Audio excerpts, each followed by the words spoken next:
Working so closely with this talent and around podcasts, what Mhm. strategies would you say you found most effective for growing and creating a strong, robust podcast? For me, I would say, like, honestly, it tracks back to just like having that identity. And these people that I work with, you know, they all know their space so well, whether it's in the comedy space or it's in the fashion space or it's in the health space. So like with the people that I work with, they're already so established. And then sort of one thing that sort of I find, you know, you have to have in podcasting is that ability to be engaging in such an honest way, because again, the audience isn't going to sort of like listen to you if you're just bullshitting.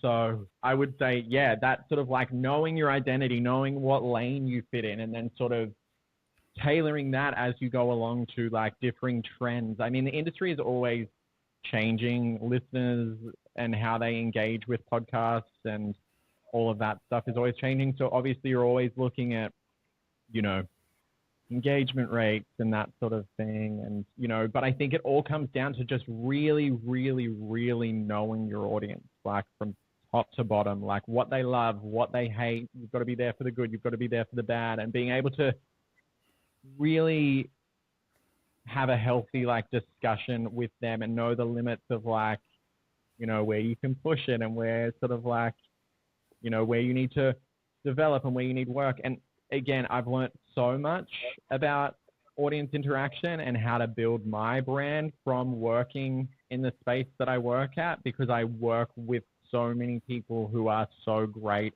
at, and they're not just influencers at all, but like a part of like their roles is as influencers. And then they have their businesses and they have their tours and their comedians, and, you know, they have all these sort of like facets, but how they do social media and how they sort of like put their personality into it and how they make their brand work for them has taught me so much.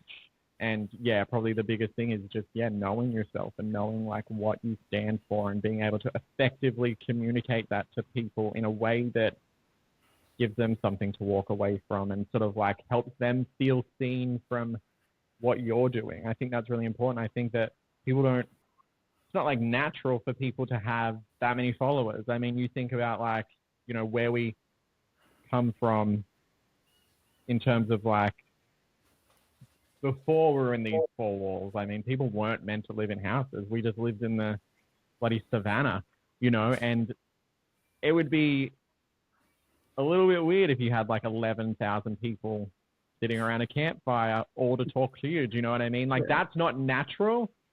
So I think that, you know, figuring out how to like use it for good is important. And that's why these people are so successful. I mean, it's so weird to say, and this isn't like shitting on anybody, but when you walk into a room with, and I'm going to use like, I don't think they'd mind me using them as an example. And I've got plenty of examples, but um, there's a podcast that I work with called Transform, and it's Sammy Clark and Sammy Spalter. And let me tell you right now, when you look at their social media and sort of like what they do with their wellness platform, they've got a brand called Form, and they do so much good in the health and wellness space. When I first met these girls, I had never felt so loved and seen, and I'd met them like first up.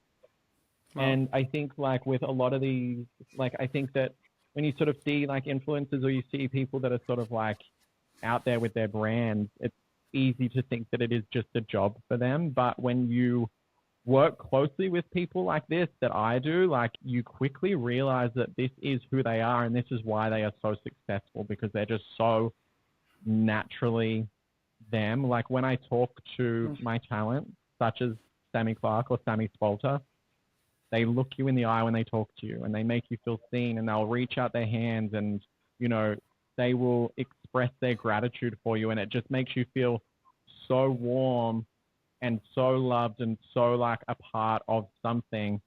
And it's like so intentional in a way that is so natural to them. Like it is absolutely who they are to their core. And then you look at their brands and why they're so successful. And I honestly would credit that as the biggest aspect. Obviously, they've got massive business brains and they're so intelligent, like they're some of the most intelligent women I've ever met. But to their core, that is who they are as people, like, and that resonates with their audiences. So, you know, the audience wants to listen, the audience wants to follow, you know what I mean? Because they get something from it. They feel good from it. And it's like, if that is who you are as a person and you know yourself, that sort of like is the key to success in my eyes.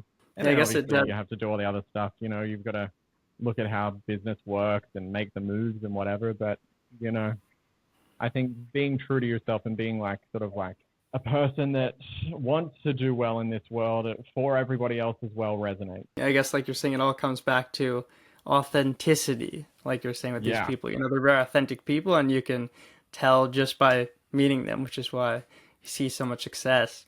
And would you say, on the flip side, you see common mistakes that new podcasters make in the space? I mean, I think probably one of the biggest mistakes that I would see is just lack of confidence, one, Mm-hmm. and lack of preparedness. I mean, and lack of preparedness.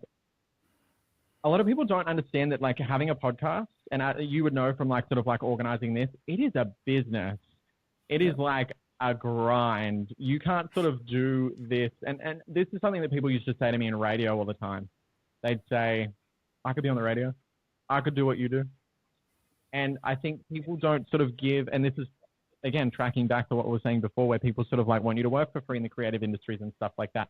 People don't give creative industries, when they're not within the creative industries, the credit that they deserve. Like, this is a big job to work in, say, radio or podcasting or photography and stuff like that. And a lot of the time you're chasing the work for yourself.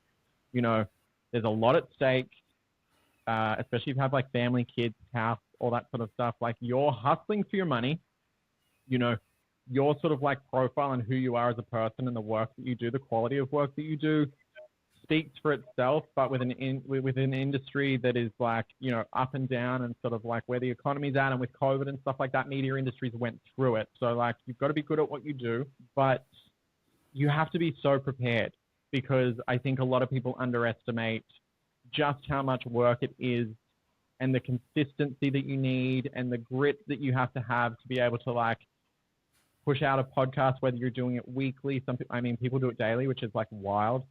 A weekly podcast on a regular cadence is a lot of work. There's a lot of emails. There's a lot of preparation. If you're doing ad sales and stuff like that, there's huge teams that work on these podcasts. So like, credit to you if you're just like working on it by yourself and getting this thing off the ground, because it is a big job. So I think that's where people go wrong. They sort of underestimate just how much work you have to do to be able to get something off the ground. And honestly, like, I think, you know, people underestimate as well the work that it takes to convert an audience to the podcast space. You know, I might have 10,000, 11,000 followers on Instagram, but they're not going to all come over and listen to my podcast just because I start one.